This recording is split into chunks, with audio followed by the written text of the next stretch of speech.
Alright guys, in this video I want to talk to you about the break keyword. Now the break keyword pretty much allows you to end your loop early. So why would you ever want to end a loop early? And I'll give you guys a really simple example, even though you probably would never use this in real life. Say you made a program to guess a number from 1 to 100. So it started looping through 1, 2, 3, counting, and the number that it needed to guess was 14. Well, once it got to 14 and it got the right answer, there's no need to continue the loop because you already achieved your mission guessing the number 14. So it pretty much saves your program time and resources by ending it early. So even though that loop was capable of looping all the way to 100, we stopped it early because we're good programmers. And it's actually really easy to see if I just build a simple program, so let me go ahead and do that. So the first thing we need is a couple variables. In A, that's just going to be the counter, and for this sample I'll make a for loop. You can actually use this break statement with any kind of loop, while, do while, but a for loop is going to be really easy to see what's going on. So next thing we need is a variable called how many. Basically what we're going to do is we're gonna allow the user to enter a number how many times we want this loop to loop, and that's what how many is going to be. And the last variable is max amount, and we'll set this equal to 10.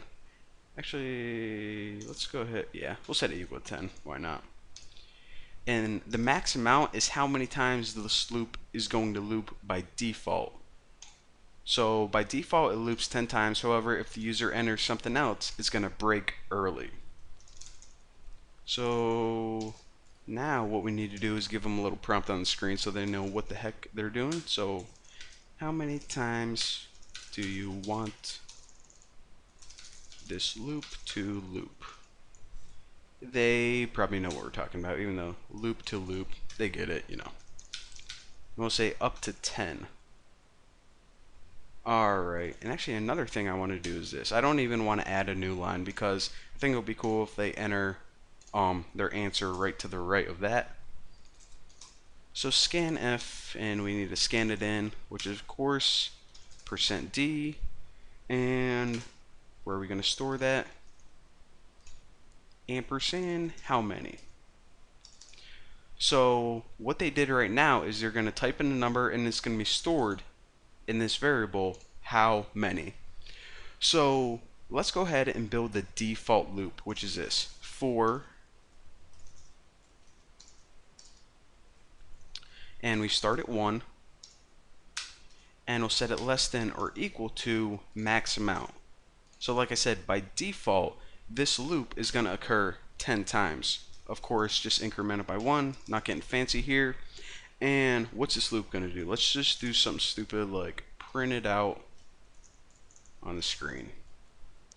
So we'll print out whatever iteration is on %d, and might as well bump it to a new line. Be a little easier to see what's going on.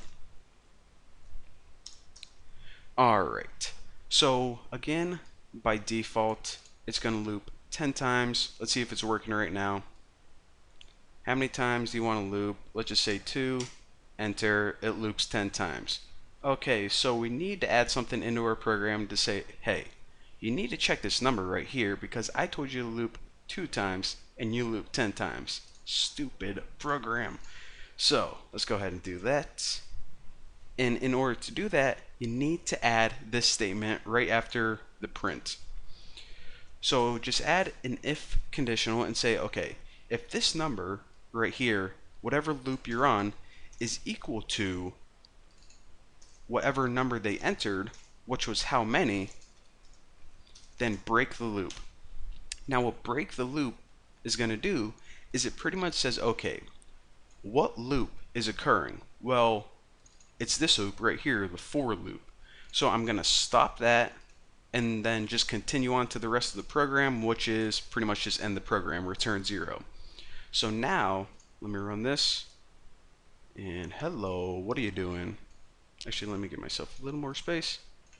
So how many times do you want to loop this loop? Well, I only want to loop it 5 times, so hit enter, and there we go, 1, 2, 3, 4, 5.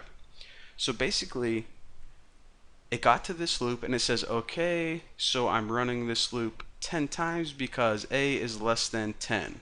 So I'm going to run 1, 2, 3, 4, 5. But then it got to that 5 and it said, okay, I have to check this right now. Is 5 equal to the amount they entered? Well, yes, it is. So I'm going to break out of this loop. And again, what break means is pretty much discontinue this loop. Stop it. So that's why it never hit 6, 7, 8, 9, or 10 because we broke out of that before it can continue with the rest of the loop. Now another thing I want to mention is this. What if the user enters a number above 10, like 26? Well, again, this only loops 10 times because it never hits this conditional right here. A is only equal to 1 through 10. So it's never equal to 26. So this loop never gets broken. So that's a way that we can have the user enter a number, and of course they understood the rules up to 10. They didn't follow them, so they got all 10. So hopefully you guys understand the break statement. Pretty much whenever you want to end a loop early or discontinue it, just give it the break statement, and well, that ends the loop. Simple stuff. Thank you guys for watching. I'll see you next time.